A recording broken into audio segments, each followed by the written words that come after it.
ahagana mu masaa 7 y'ijoro tariki ya 3 Mutarama umwaka w'ibihumbi 2020 ku kibuga mpuzamahanga cya Baghdad ni mu gihugu cya Iraq ahabereye isanganya inkuru mbi itaha Tehran muri Iran.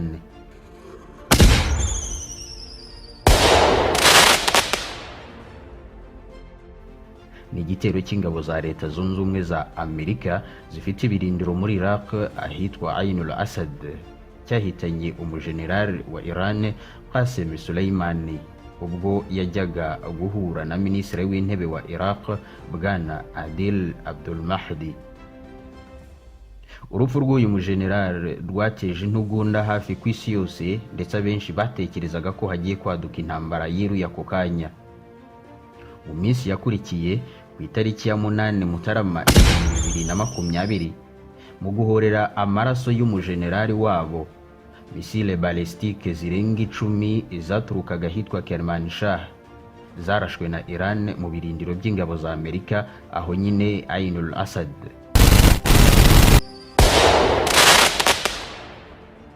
Bangiza inyubako n'ibindi bikorwa remezo byo muri icyo kigo.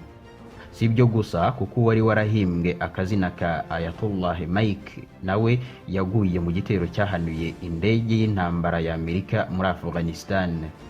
Uwo ni Mikhail Dandreya, umwofisiye wa CIA wari ushinzwe operasiyo zihariye ku gihugu cya Iran. Uyu kandi azwi no mu gikorwa cy'ifatwa rya Osama bin Laden.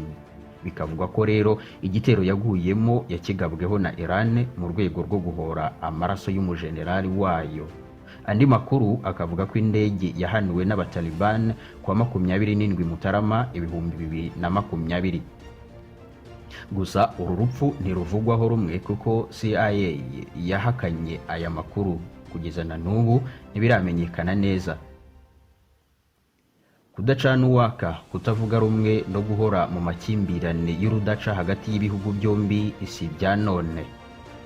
Kuva muri Iran haba icyitwa Revolution ya Kisilamu mu 1978 yakozwe na Ruhollah Mustafa Mousavi wamenyekanye nka Ayatollah Imam Khomeini. Amerika yatakaje inyungu zose yari ifite ku bukungu bwa Iran, cyane cyane ubucukuzi bwa peteroli. Uretse ibyo kandi ku itariki ya 14 Gashyantare 1979 ambasade ya Amerika i Tehran yatewe n'abanya-Iran batifuzaga ko Amerika igumya kubarya imitsi. Umubano w'ibihugu byombi uhera ubwo uzama gatotsi, biba n'intandaro y'ibihano mpuzamahanga byafatiwe Iran ikaba igiye kubimaramo hafi imyaka 41. Hakozwe ibiganiro bitabarika bigamije kuzahura umubano w'ibihugu byombi, ariko byabaye iby'ubusa, ubwumvikane bwabaye nk'amahembe y'imbwa. Ibintu byarushijeho kuzamba vuba aha nyuma y'uko Amerika yishe Qasem Soleimani wari umugaba w'ingabo zitwa Quds Force, zikaba ari ishami rimwe mu mashami 5 agize igisirikare gishinzwe kurinda Revolution ya Kisilamu ya Iran, Islamic Revolutionary Guard Corps IRGC. Umubano w'ibihugu byombi wazambye mu 1979 ariko wari waratangiye kera. Umunyamerika wa mbere wakandagiye ku butaka bwa Iran ni umumisiyoneri w'umuporoso Justin Perkins wapfuye mu 1869. Naho umunya-Iran wa mbere wemeye agahabwa ubwenegihugu bwa Amerika ni uwitwaga Mirza Muhammad Ali Haj Siyah, wahawe ubwenegihugu bwa Amerika mu 1875 byemejwe n'urukiko rwa California. Mu kwezi kwa gatandatu umwaka w'1883 nibwo Amerika yashinze konsila yayo ya mbere muri Iran, maze ihagararirwa n'uwitwaga Samuel Green Benjamin. Iran nayo yohereza Mirza Abul Hassan Shirazi nk'uhagarariye inyungu zayo muri Amerika mu 1886. Ntabwo umubano w'ibihugu byombi wari wagashingiye kuri za ambasade. Umubano nk'uyu watangiye mu 1944. Mu ntangiriro z'intambara ya kabiri y'isi, kimwe n'ibindi bihugu bimwe na bimwe, Iran nta ruhande yari ibogamiyeho. Ariko kubera ubunini bw'umupaka yahanaga na leta z'Abasoviyete byatumye uku kutabogama kwa Iran guhinduka. ku rwitwazo rw'uko Ubudage bwari bufite abantu babwo muri Iran, Rezaliye bateye iki gihugu kitari gifite aho kibogamiye. Uretse ibyo kandi ngo byari no kubafasha ku bijyanye n'urugamba, kuko cyiswe Persian Corridor ari ahantu heza ho gutsindira urugamba, kandi byajyaga kubafasha kubona uburyo bwiza bwo gutera ingabo mu bitugu abarwanyi babo.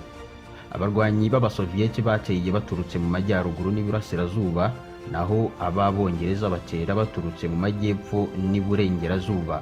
Bose berekeza iya Tehran mu murwa mukuru.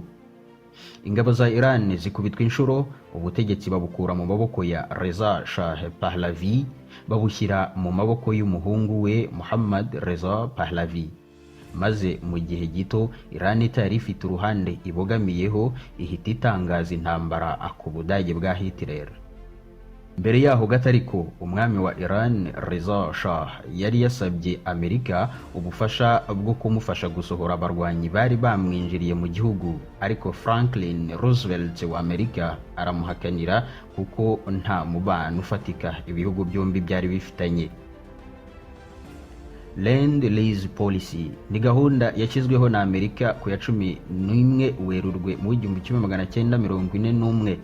Yavugaga ko Amerika ishobora gukodesha cyangwa kugurisha ibikoresho by'intambara ku bihugu byari byaremeye kurwanya Ubudage. Muri iyi gahunda Iran yahawe miliyoni 45 z'amadolari y'Amerika. Amerika nayo ikazungukira ku gitoro cya Iran, uburobyi bw'amafi n'ubundi bukungu bwa Iran.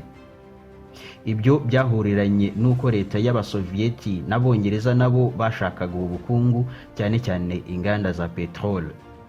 Ibi byatumye mu gihugu cya Iran haba imyivumbagatanyo, kuko abanyagihugu bareberaga ibintu hafi babonye umutungo w'igihugu wose ugiye kujya utaha imahanga. Barwana inkundura yarangiye inganda z'ibitoro zose zigarutse mu maboko y'abanyagihugu, bigizwemo uruhare rukomeye n'uwitwaga Muhammad Musaddiq wabaye minisitiri w'intebe kuva mu 1951 kugeza mu 1953, ahiritswe n'Abongereza bafatanyije na Leta Zunze Ubumwe za Amerika mu cyiswe Operation Ajax.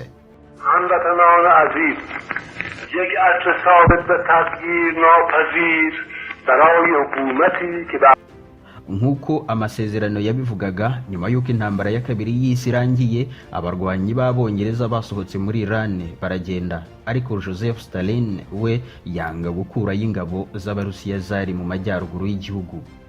Biba urubanza muri Loni, ariko Stalin aranangira, ahubwo ahita ashinga ubutegetsi ahaje kuba igihugu cya Azerbaijan ya none, ndetse n'ahari intara ya Kurdistan, kugeza ubwo Leta Zunze Ubumwe za Amerika zihagurutse zikiyemeza kwirukana abarwanyi b'Abarusiya bari bari muri Iran mu 1946 kubw'igitinyiro yari ifite nk'igihugu cyari gifite bombe atomike.